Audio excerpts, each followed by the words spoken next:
오늘은 출애굽기 21장에서 23장까지 본문으로 해서 하나님 말씀 소망을 주시는 하나님이라는 제목으로 하나님 말씀 증거하도록 하겠습니다.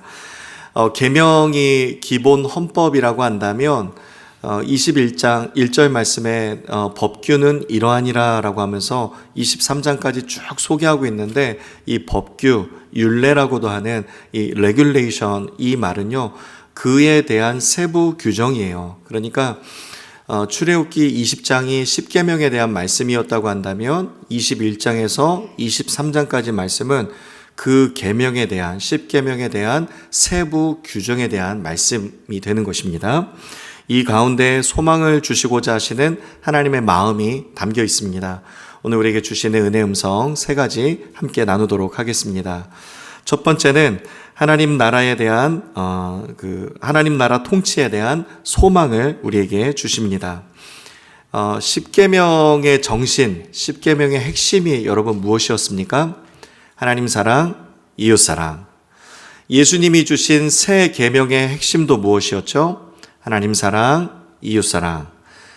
그렇다면 10계명에 대한 세부 규정에 대한 이 핵심은 또 무엇이겠습니까? 하나님 사랑, 이웃 사랑 똑같습니다. 말씀을 한번 살펴보겠습니다. 하나님께서 법에 대해서 말씀하실 때 무엇이라 말씀하셨냐면 종에 관한 법, 그리고 상해에 관한 법, 그리고 배상에 관한 법, 그리고 도덕, 그리고 공평과 안식년, 안식일, 그리고 절기에 대한 법을 쭉 말씀하셨어요. 근데 이 모든 법의 중심에 뭐가 있다고요? 사랑이 있습니다. 예를 들어서 말씀을 드린다면, 고대 근동에서 노예 제도를 맺는다고 한다면 평생 노예예요. 그런데 하나님이 정하신 법은 무엇이냐면 6년째까지 노예를 했다면 7년째가 되면 그 노예를 풀어주라고 했습니다. 왜 그렇게 하셨을까요? 근본 정신이 이웃 사랑에 있기 때문에 7년째는 풀어주라 하셨어요. 제6계명 살인하지 말라에 대한 세부 규정으로 말씀하시면서 남을 고의적으로 계획적으로 살인하였거나, 그리고 사람을 납치했거나, 그리고 부모에게 저주하거나 부모를 때리는 자를 다 죽이라고 하셨습니다. 그리고 예외 조항으로 이제 실수로 사람을 죽인 사람에 대해서 하나님이 정하신 곳, 그 도피성, 예수 그리스도를 상징하는데 그 도피성에 가면은 살 수 있는 길을 또한 열어주셨습니다. 그리고 하나님께서 특히 도둑질에 대해서 굉장히 엄격하셨어요. 왜냐하면 도둑질하는 것은 이웃의 것을 뺏는 거잖아요. 남에게 해를 가하는 거잖아요. 그래서 소 한 마리 훔쳐왔으면 5마리로 갚게 하셨고, 양 한 마리 훔쳐왔으면 양 4마리로 갚게 하셨습니다. 이웃에게 해를 가하거나 이웃에게 피해를 입힌 것에 대해서 하나님께서 엄격하게 그 죄값을 묻는다 하셨습니다. 그리고 여호와 외에 다른 신에게 절하는 자를, 제사 드리는 자를 멸하라고 하셨고, 그 땅에 무당도 살려두지 말라고 하셨어요. 왜 그렇습니까? 근본 정신에 하나님 사랑이 있잖아요. 하나님만 사랑해야 되기 때문에 하나님 외에 다른 것들 절하거나 제사하지 말라고 말씀하셨습니다. 그리고 이 이스라엘 백성들이 애굽 땅에서 노예 신분으로 있었잖아요. 너희가 이방의 나그네로 있어 보지 않았느냐? 이방 나그네를 박해하지 말고 고아와 과부를 해롭게 하지 말라고 하셨고요. 6년이 지나 7년째 안식년이 되는 해에 그 땅에다가 농사를 짓지 말라고 하셨어요. 왜 그랬습니까? 그 땅을 그냥 놔두고 그 안에서 저절로 곡물이 나고 저절로 열매가 나면 그거 가난한 사람들 그냥 먹게 놔두라고, 그리고 지나다닌 들짐승들 그냥 먹게 놔두라고 7년째가 되는 해에는 땅에다가 아무것도 짓지 말라고 말씀하셨습니다. 하나님께서 말씀해 주신 세부 규정 안에도 무엇이 핵심입니까? 하나님 사랑, 이웃 사랑이 핵심입니다. 사랑하는 성도 여러분, 하나님이 통치하시는 하나님 나라에 살기를 원하십니까? 원하시는 줄로 믿습니다.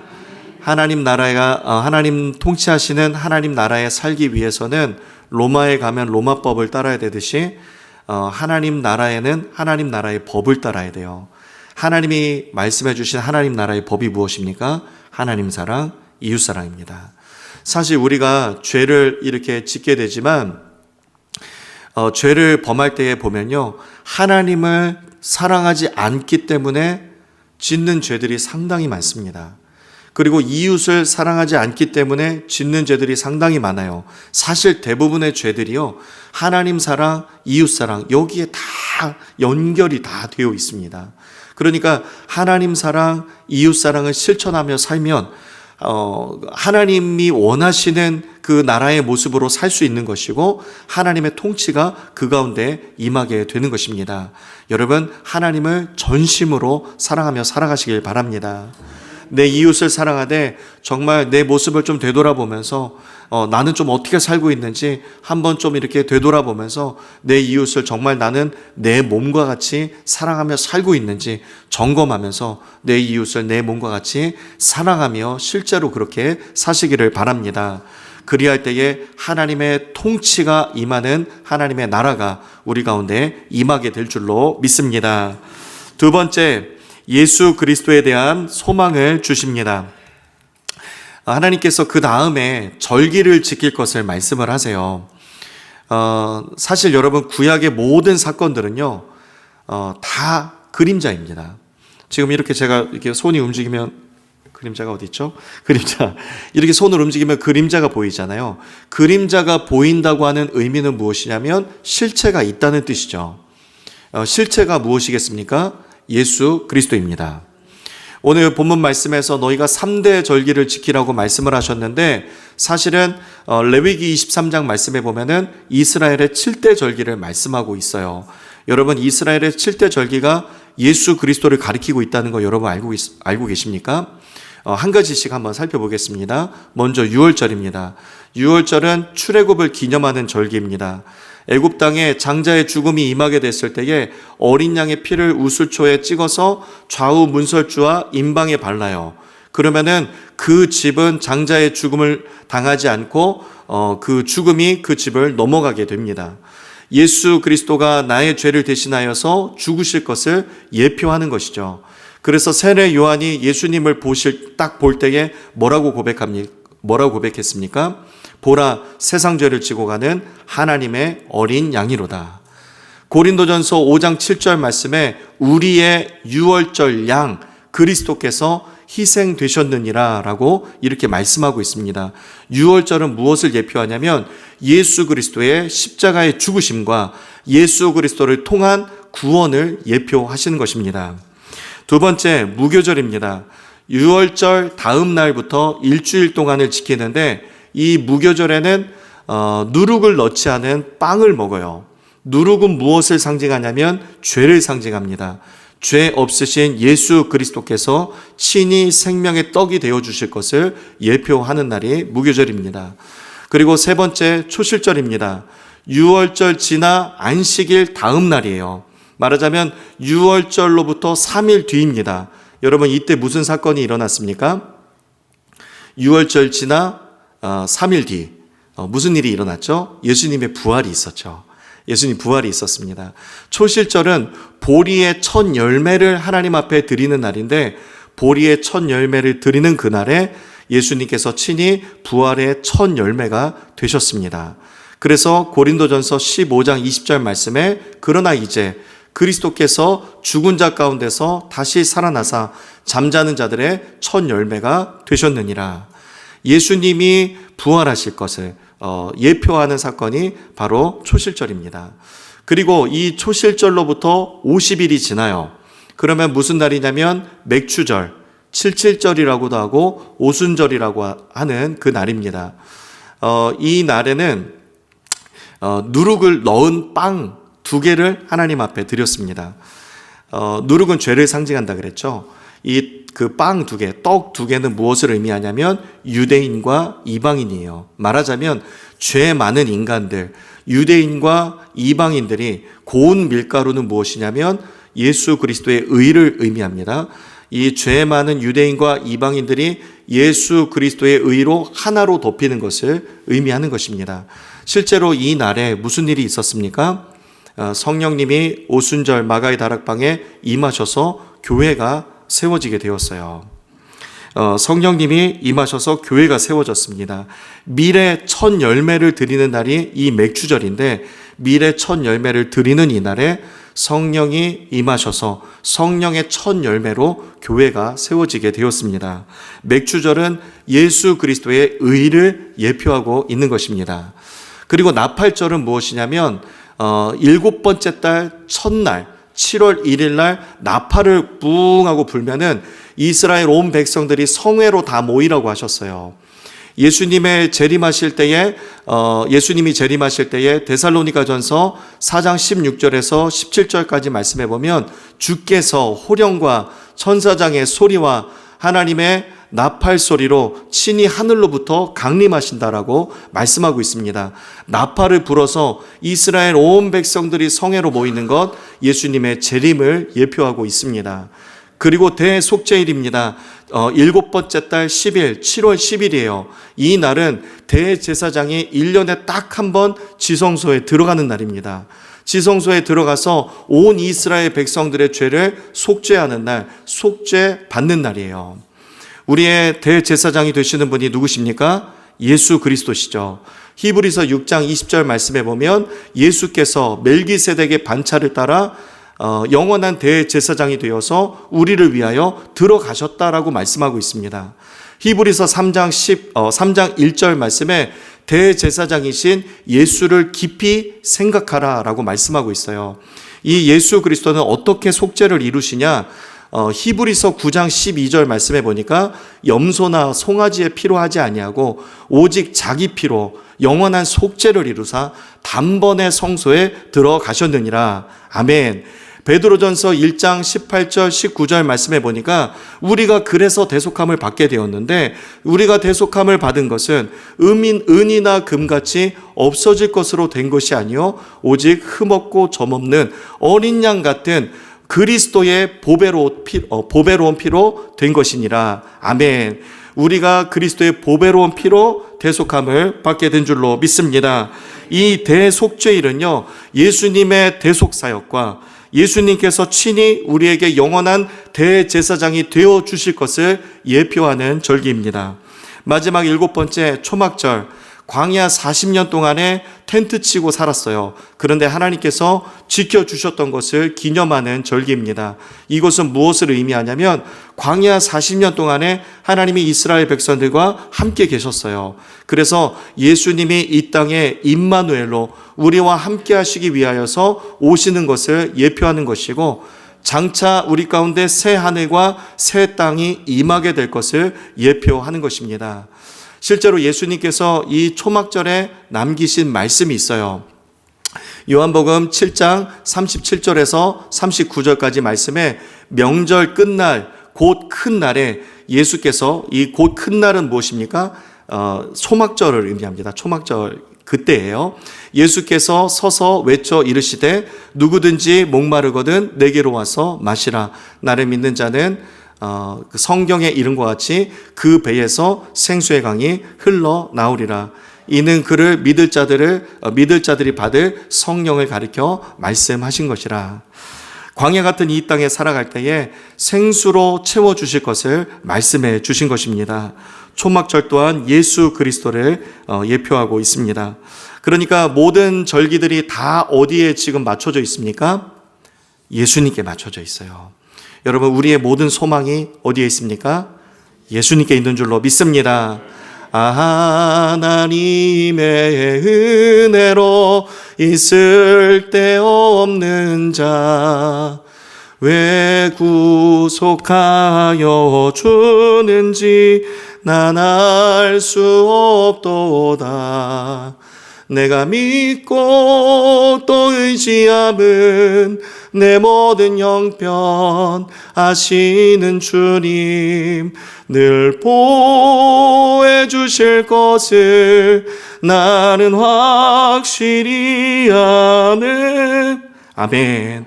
우리 하나님께서 우리를 광야 같은 인생 가운데 홀로 내버려 두시지 않고 시원한 생수로 채워주시며 우리의 삶을 인도하여 주시는 줄로 믿습니다. 특별히 하나님께서 남자들은 1년에 3번 이 3대 절기 때에 꼭 내게 와서 보이라고 말씀하셨어요. 그렇게 말씀하신 이유가 무엇입니까? 남자는 가정의 가장입니다. 가정을 세워나갈 때에 하나님의 시간표에 맞춰서 하나님 말씀 중심으로 하나님 법대로 가정을 이끌어 나가라고 남자들은 반드시 내게 와서 보이라고 말씀을 하셨습니다. 우리 한빛의 모든 가정이 하나님의 법 가운데 하나님의 통치가 임하는 복된 가정 다 되시기를 주님의 이름으로 축복합니다. 마지막 세 번째, 약속을 반드시 이루신다는 소망을 주십니다. 이제 하나님께서 출애굽만 다루시는 것이 아니라 한 걸음을 더 나가세요. 출애굽기 23장 20절에서 33절까지 말씀해 보면 이제는 새 땅, 가나안 땅을 정복하게 될 것을 하나님께서 말씀해 주십니다. 이스라엘 백성들은 아마 처음 듣는 얘기였을 거예요. 처음 듣는 메시지였겠지만 하나님께서 이미 400년 전에 아브라함에게 말씀하셨고 하나님은 지금 여기서 기다리고 계셨습니다. 출애굽기 23장에 말씀해 보면 아모리 사람들이 살고 있는 가나안 땅이라고 말씀하고 있고요. 400년 전에 아브라함에게 창세기 15장에서 말씀하실 때 아모리 사람, 아모리 족속의 땅이라고 동일한 땅임을 말씀하고 있습니다. 우리 출애굽기 23장 31절까지 말씀해 보면 내가 내 경계를 홍해에서부터 블레셋 바다까지 광야에서부터 강 유브라데까지 정하고 그 땅의 주민들을 내 손에 넘기겠다라고 이렇게 말씀해 주고 계신데 이때 처음 하신 말씀이 아니에요. 이미 400년 전에 아브라함이 이스라엘 백성들이 애굽으로 들어가기도 전에 이미 나올 것을 먼저 말씀해 주셨습니다. 내가 이 땅을 애굽에서부터 그 큰 강 유브라데까지 내 자손에게 주겠다라고 하나님이 말씀해 주셨어요. 또 한 가지 본다면 다음 구절 띄워주시면 23장 26절에 내 나라에 낙태하는 자가 없고 임신하지 못하는 자가 없을 것이다 라고 말씀하셨는데 창세기 15장에 아브라함에게 자녀가 없었습니다. 근데 실제로 하나님께서 자녀의 축복을 말씀해 주셨어요. 내 몸에서 날 자가 내 상속자가 될 것이다 라고 말씀해 주셨습니다. 그러니까 뭐예요? 하나님께서 아브라함에게 하셨던 말씀을 지금 400년 이후에 이스라엘 백성들에게 그대로 말씀하고 계시다라는 것입니다. 하나님은요, 모세에게 가시떨기나무에서 모세를 만나주시고 모세에게 이스라엘 온 백성, 내 백성을 끌고 내가 지금 이 산 앞으로 다시 오게 될 것이다 라고 말씀하셨어요. 불가능한 일이에요. 어떻게 그게 가능하겠습니까? 노예로 살고 있는데요. 지금 250만 명이나 되는 이 사람들을 어떻게 다 끌고 오겠습니까? 그런데 약 1년 만에 그것이 현실이 되게 하셔서 이 이스라엘 백성들이 다 끌고 250만 명이 지금 시내산 앞에 오게 하셨습니다. 400년 전에 아브라함에게 말씀하셨던 그 하나님의 말씀이 지금 시대에 400년이 흘러 동일하게 그 약속이 동일한 효력을 발해서 지금 이스라엘 백성들에게 그대로 성취되게 하셨습니다. 여러분, 부모에게 주신 약속의 말씀 자녀들 때에 반드시 하나님께서 이루시는 줄로 여러분 믿으시기를 바랍니다. 지난 시간 우리가 말씀을 봤습니다. 출애굽기 20장 6절 말씀 기억하시죠? 나를 사랑하고 나의 계명을 지키는 자에게는 천대까지 은혜를 베푸신다고 하나님이 분명히 약속해 주셨습니다. 부모가 믿음으로 살 때에요, 그 축복의 열매를 누가 먹어요? 자녀들이 먹는 거예요. 부모가 믿음으로 기도하면 그 믿음의 기도를 누가 다 거둡니까? 자녀들이 다 거두는 것입니다. 지금 믿음으로 기도하는 것 자녀들한테 다 쌓이는 것입니다. 여러분, 특별히 새벽에 나와서 기도하십시오. 새벽에 나와서 정말 부모가 자녀를 놓고 하나님 앞에 기도하는 모든 기도 가운데 하나님께서 약속의 말씀으로 말씀하신 대로 새벽에 하나님께서 도우실 줄로 믿습니다. 우리 하나님의 약속은 우리 가운데 반드시 이루어지게 됩니다. 그 소망 가운데 말씀이 이루어지는 곳에서 우리를 기다리고 계신 하나님을 만나시는 한빛의 모든 성도님들 다 되시기를 주님의 이름으로 축복합니다. 우리 주신 말씀 붙들고 함께 기도하겠습니다. 하나님께서 이루어 주실 줄 믿고 내게 주신 약속의 말씀 붙들고 기도할 때에 천대까지 은혜를 베푸겠다 말씀하신 그 하나님의 약속이 우리 가정에 임하여서 우리 자녀들에게 다 임하고 다 쌓이게 하여 주시옵소서. 자녀들을 위해서 기도하시고 특별히 하나님 사랑, 이웃 사랑으로 하나님 말씀으로 다른 사람들 정죄하고 왜 그렇게 살지 않냐고 정죄하는 것이 아니라 하나님 말씀으로 내가 그렇게 살겠습니다. 오직 예수로 살겠습니다. 우리 결단하는 마음으로 주여 한번 부르짖고 함께 통성으로 기도하겠습니다. 주여 하나님 감사합니다. 하나님 우리에게 영원한 소망 되시는 예수 그리스도를 우리에게 주셨습니다. 하나님 영원한 소망이 되시는 줄로 믿습니다. 아버지 하나님, 하나님의 말씀은 동일하여서 하나님 아버지 모든 방향이 예수님께로 향해 있는 줄로 믿습니다. 우리 한빛교회 모든 예배마다 예수 그리스도의 피가 흐르는 예배가 되게 하여 주시옵소서. 예수님을 만나는 예배가 되게 하여 주시옵소서. 하나님의 약속은 반드시 이루어짐을 믿습니다. 아버지 하나님이여, 하나님의 약속이 하나님 아버지 우리 안에 하나님 아버지 나타나며 성취되기를 원합니다. 아버지 하나님, 부모의 모든 기도가 자녀들의 다 쌓이기를 원합니다. 천대까지 은혜를 베푸신다 하셨사오니 하나님 아버지 부모 세대가 하나님을 온전히 사랑하며 전심으로 사랑하고 하나님을 경외하며 하나님의 계명을 지켜 행할 때에 약속의 말씀과 같이 천대까지 은혜를 베푸시는 하나님의 놀라우신 은혜를 경험케 하여 주시옵소서. 우리가 신앙생활을 하되 그냥 하는 것이 아니라 잘할 수 있기를 원합니다.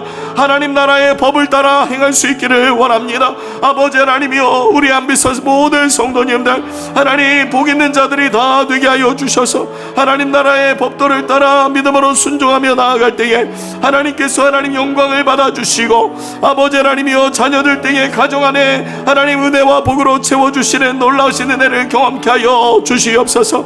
예수 그리스도가 소망인 줄로 믿습니다.